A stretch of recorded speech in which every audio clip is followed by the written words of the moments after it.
"If you book the worst room, you get the suite," mocked the manager, not knowing who the black woman was. The marble lobby of the Grand Metropolitan shimmered beneath golden chandeliers. Polished floors reflected every careful movement, every whisper of wealth. Behind the reception desk stood Stephen Cole, his practiced smile sharpened by years of silent judgment. The glass doors parted. Amara Lewis entered, poised, confident, and striking in a tailored black suit that spoke of quiet success. Her eyes scanned the lobby, steady and unhurried, as if she had walked into a place that already belonged to her. Stephen's smile faltered. He looked her up and down, once, twice, then leaned forward, lowering his voice. "Miss, this is a 5-star property. Our rates aren't exactly friendly." Amara's gaze didn't flinch. "I'm aware," she replied softly. A faint laugh rippled through the air from a nearby couple. Stephen folded his arms. "Tell you what," he said with a smirk. "If you can afford even our worst room, I'll give you the presidential suite for free." The silence that followed was deliberate. Eyes turned, phones tilted discreetly. Amara reached into her purse, pulled out a neat stack of cash, and placed it on the counter. Exactly $400. "Then let's make it official," she said. Stephen's grin weakened. He didn't notice the discreet red light on her phone, capturing every frame, every smirk, every word. Somewhere in that quiet lobby, the balance began to shift. And Stephen Cole had no idea that the woman he tried to humiliate would soon decide the fate of his entire career. Years before that quiet confrontation inside the Grand Metropolitan, Amara Lewis had walked through far less welcoming doors.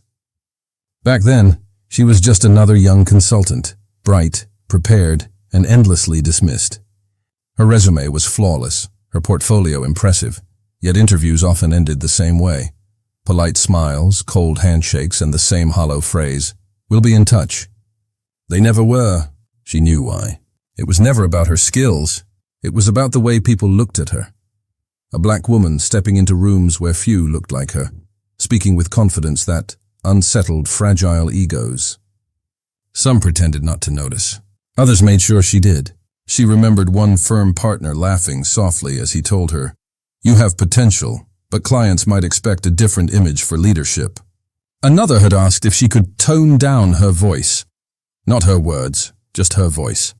Each moment left a small scar. But instead of hardening her, it trained her. Amara began to study every encounter like a strategist studies an opponent. She learned when silence was power, when calmness could disarm arrogance, and when evidence could destroy lies. If the world saw her as less, she would let the results speak.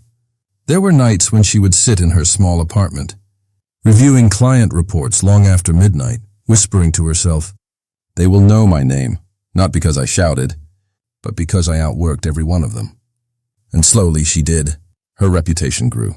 Her firm, Lewis & Partners Consulting, became known for saving companies from near collapse. Her methods were precise, her ethics unshakable. But the success did not erase the memory of what it had cost her. It reminded her of every closed door she had been forced to open herself. Years later, when the city papers called her the face of modern corporate leadership, she smiled. Not with pride, but with understanding. Every compliment was a reminder of the quiet battles fought in rooms that smelled of polished wood and quiet prejudice. She built something more than a company. She built armor. Her philosophy was simple. Never meet ignorance with anger. Meet it with evidence. So she developed her 3 golden rules. Document everything, never lose composure, and never let them decide the narrative. That was why, on this morning, inside the Grand Metropolitan, her phone's camera was already recording before she even approached the desk. Because Amara Lewis did not believe in accidents. She believed in preparation. Now back in the present, the lobby's soft piano faded under the hum of whispers. The couple who had smirked moments ago were suddenly silent, their amusement slipping into unease.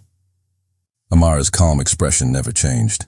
She waited as Stephen Cole counted the cash, slowly, suspiciously, as if searching for a flaw that was not there. He glanced up with a half-smile. "I hope you enjoy your stay, Ms. Lewis," she replied evenly. "I intend to." To the onlookers, it was just an exchange of words. But underneath, a quiet storm was forming, one built not from rage, but from restraint. Because Amara had learned long ago that dignity can be a weapon too, sharper, cleaner, and far more devastating than anger. And as she picked up her keycard and walked toward the elevator, her every step carried the weight of years spent turning humiliation into power. The game Stephen thought he was playing had already ended. He just did not know it yet. The printer behind the counter whirred softly, spitting out the receipt for the worst room in the Grand Metropolitan. Stephen Cole's hands moved slower than usual, his grin tightening as he realized the crowd's attention had shifted. He slid the paper across the marble counter. "There you go," he said, voice dripping with false courtesy. "Signature at the bottom, please. I am sure the room will be comfortable enough." Amara Lewis took the pen, steady as stone. Her signature flowed in one elegant motion. She handed the pen back and met his gaze, unflinching, level, unspoken power radiating from her calmness. Stephen cleared his throat, eager to reclaim his control. "You know," he said, leaning slightly closer, "our presidential suite is reserved for guests of a certain status, people who tend to look the part." For a moment the air froze. Conversations in the lobby quieted. Amara smiled faintly. "You would be surprised," she said, her voice like velvet wrapped around steel. "What people like me can afford." Her phone, resting beside her purse, blinked its quiet red light. Every word, every tone, every smirk, captured perfectly. She turned slightly, pretending to adjust her bracelet, and typed a short message. "Recording active. Grand Metropolitan. Same issue again. Need you here." The message went straight to Marcus Hill, a civil rights attorney and longtime friend, the kind of man who did not raise his voice but could silence a room with logic. Stephen continued talking, unaware that his performance had an audience far larger than the lobby.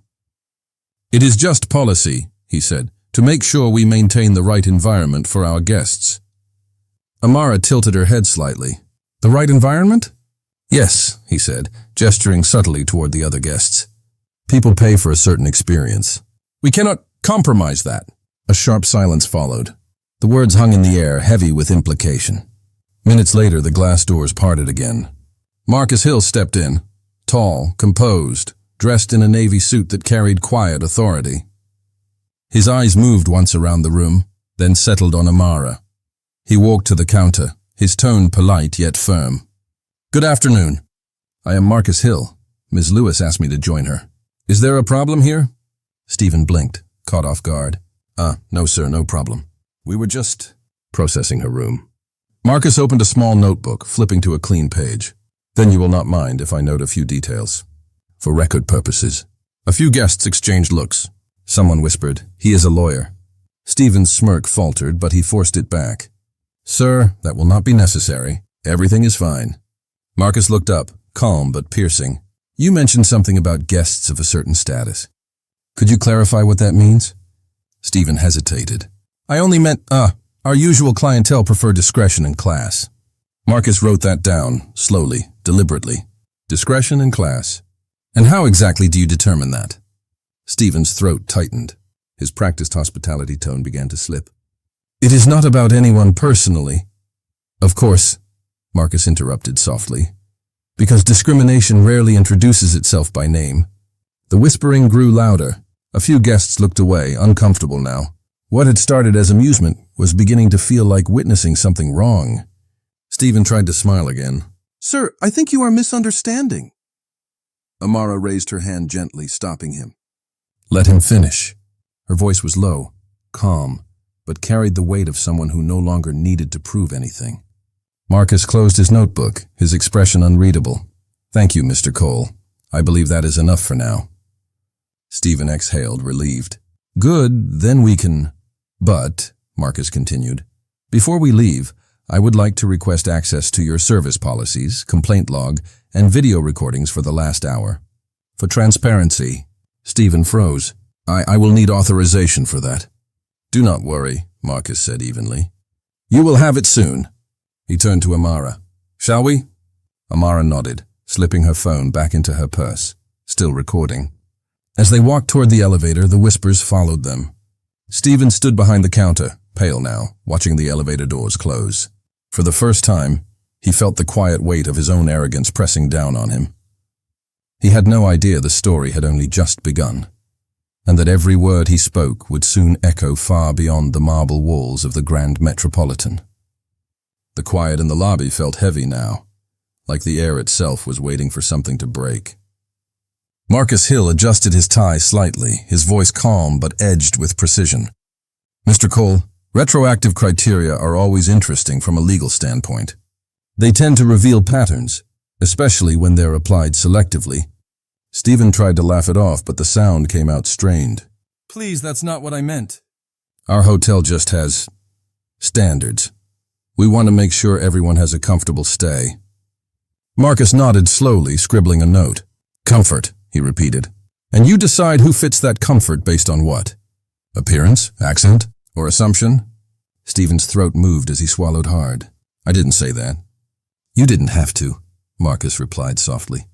The guests who had once been amused now stood still, some pretending to check their phones, others just watching the quiet unraveling of a man who realized too late that words carry weight. A soft smile touched Amara Lewis's lips. "Perhaps," she said, her tone gracious but unmistakably firm, "we should handle this privately. I would not want anyone to feel uncomfortable." Her voice carried calmness, but to everyone listening, it sounded like mercy being offered. One final chance for dignity. Stephen hesitated, unsure whether to accept it or keep defending himself. He looked at the cash still sitting on the counter, the guest's eyes burning into his back, and the lawyer standing beside her with quiet confidence. But pride won again. "There's really no need for that," he muttered. "Everything's fine. I've done nothing wrong." Marcus closed his notebook. "That's good to hear," he said, tone neutral. "I'm sure Richard Faulkner would be relieved to know that his staff is treating guests with such care." The name landed like a dropped stone. Stephen froze. "Richard Faulkner?" Amara nodded gently, pretending to think. "Yes, I met him at a leadership summit in D.C. last year. He spoke about inclusivity and corporate ethics. Seemed very passionate about fairness in hospitality." The color drained from Stephen's face. Marcus added, "I've known him professionally for a while. We've worked together on a few advisory panels." He smiled faintly. "Good man. I'm sure he'd appreciate transparency in situations like this." For a moment, all sound vanished from the lobby. Even the piano had stopped playing. Stephen stammered. "There must be some misunderstanding." Amara glanced at her phone. "I'll just text his assistant, let her know I'm here. Maybe she can pass the message along." Her thumbs moved calmly across the screen. Each tap echoed like a countdown. "Hi, this is Amara Lewis, currently at Grand Metropolitan. Facing an issue related to guest treatment. We'll brief Richard later." "Thank you." She sent it without emotion, then placed the phone face down on the counter. The red light of the camera still blinked quietly beside it. Stephen's smile collapsed completely. Sweat traced a thin line down his temple. He looked around. The same guests who had laughed at her earlier now avoided his eyes. Even the staff behind him had gone quiet, frozen in the uncomfortable realization that this was no longer about a single customer. This was about the kind of story that could reach boardrooms, headlines, and courtrooms.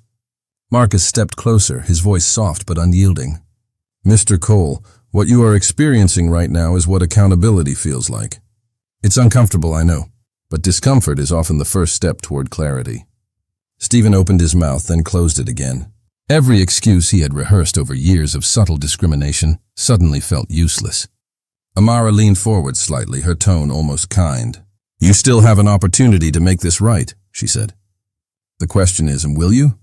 Her words landed with grace, but carried the unmistakable authority of someone who no longer had anything to prove. Stephen could not answer. He could only stand there, trapped between the truth, the camera, and the woman he had underestimated. The predator-prey balance had shifted, and everyone in the room could feel it. The elevator doors opened with a soft chime. From inside stepped Claudia Warren, regional director of the entire hospitality group. Her heels clicked across the marble, precise and confident. Conversations around the lobby fell silent as soon as she appeared. Her eyes swept across the room, polished counters, stiff staff, uneasy guests, and then landed on the woman standing at the reception desk. A sudden warmth touched her face. "Amara Lewis?" she said, breaking into a genuine smile. "What a wonderful surprise." Stephen Cole froze in place. His color drained almost instantly. Amara turned slightly toward Claudia, calm as ever. It has been a while, she said gently. I was not expecting to run into you here. Claudia approached, extending her hand. And I was not expecting you at one of our properties. How has the service been treating you? Amara paused, a faint, knowing smile forming on her lips. Well, she began softly, Mr. Cole made an interesting bet with me. Her eyes shifted to the counter. The $400 still sat there in perfect view, silent evidence of everything that had happened. Claudia followed her gaze and her smile vanished. A bet? She repeated, turning sharply to Stephen. What kind of bet? Stephen's lips parted, but no words came. He stuttered. It was not serious. Just a misunderstanding. Is that true? Claudia pressed. The question hung heavy in the air, slicing through the tension like glass. Amara did not raise her voice. She simply reached into her purse, picked up her phone, and tapped the screen once. The sound filled the lobby, clear, crisp, and impossible to deny. If you can afford the worst room, I'll give you the presidential suite for free. The recording echoed through the marble halls, followed by the faint chuckle of nearby guests, the same laughter that had burned only minutes earlier. Gasps rippled through the crowd. A few guests pulled out their phones, recording what was now unfolding in real time. Stephen's shoulders caved slightly. That is not... I did not mean...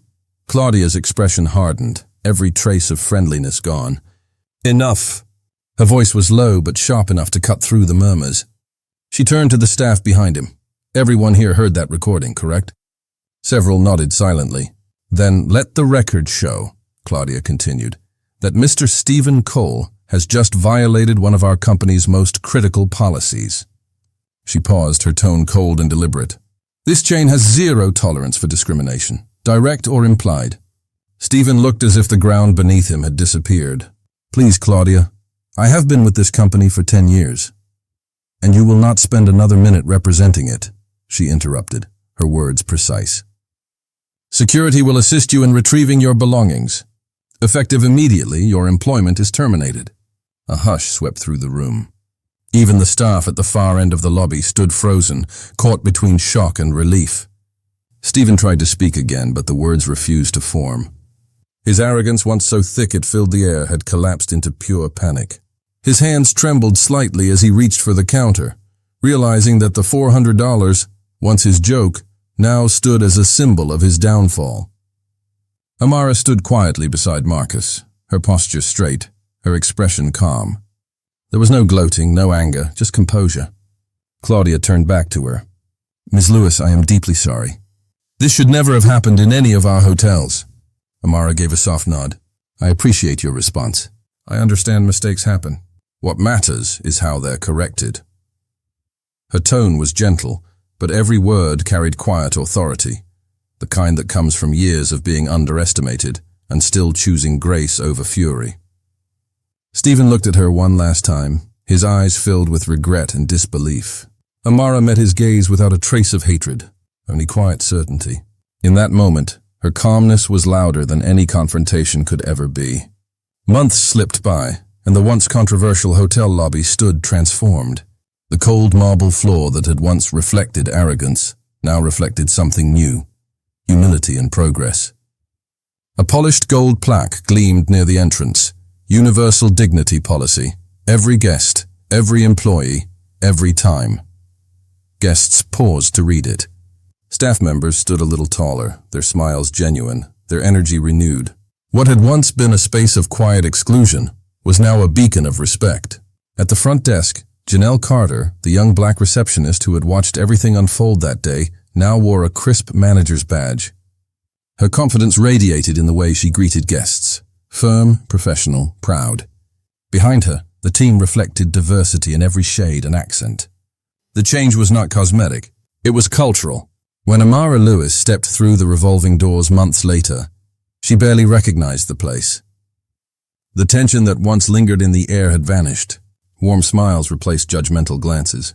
She had come not as a guest, but as a speaker for a regional business conference, invited to talk about leadership and accountability. Claudia Warren approached her in the lobby, this time not just as a corporate director, but as a woman grateful for what Amara had exposed. Your experience helped us fix what we did not even see before, Claudia said softly. It forced us to look inward, to listen. Amara smiled, calm, poised, grounded. That was always the goal. Not punishment, just awareness. Janelle joined them, her excitement barely contained. "We've started monthly training on unconscious bias," she said proudly. "Staff satisfaction is higher than ever. People feel heard now." Amara nodded, her chest filling with quiet pride. She had not sought revenge, she had sought change. And here it was, alive and visible before her. As they walked toward the conference hall, Claudia leaned closer and whispered, her voice tinged with irony. "I hear Stephen is working the night shift at a roadside motel near the airport." Amara's lips curved into a faint smile, not cruel, but knowing. "Sometimes," she replied gently, "life has a way of teaching what pride refuses to learn." The sound of polite laughter echoed through the hall as Amara stepped onto the stage moments later. The audience rose in applause, not for her title, not for her success, but for the quiet dignity she represented. In that moment, she realized her greatest victory was not that Stephen had fallen. It was that others had risen. The conference hall was filled to capacity. Executives, managers, and young professionals, all waiting to hear from the woman whose story had shaken an entire industry. When Amara Lewis stepped onto the stage, the room fell silent. No bright lights, no dramatic music, just quiet anticipation. She began speaking in the same calm tone that had once silenced a crowded hotel lobby. "I want to tell you a story," she said. "Not to humiliate anyone, but to remind us how easy it is to forget what dignity looks like." She shared the moment when a simple bet had revealed something far deeper, the quiet, hidden layers of prejudice that still existed in polished places. Her voice never trembled. There was no bitterness, only truth. "Discrimination survives," she said slowly, "because it often goes unchallenged. But real change begins when prejudice has a price, when people start losing comfort, reputation, or power for the choices they make." The crowd leaned forward, absorbing every word. She spoke of how that one incident had changed her life, how her consulting firm now worked with some of the biggest hotel chains in America. The same doors that once closed in her face were now opening with respect. Her company's growth had doubled, not because of sympathy, but because she had turned humiliation into leadership. As her speech drew to a close, she looked across the room, a sea of faces reflecting thought, regret, and admiration. "The best revenge," Amara said softly, "is not destruction. It is growth so undeniable that the world has no choice but to respect you." Applause rose, not loud or chaotic, but heartfelt. Outside, the hotel lobby mirrored her words. Guests were welcomed with genuine warmth. Janelle's laughter filled the air. The gold plaque gleamed under the soft lights, whispering its silent promise. Every guest, every employee. Every time. A quiet smile curved her lips, the smile of a woman who had turned pain into power and prejudice into progress.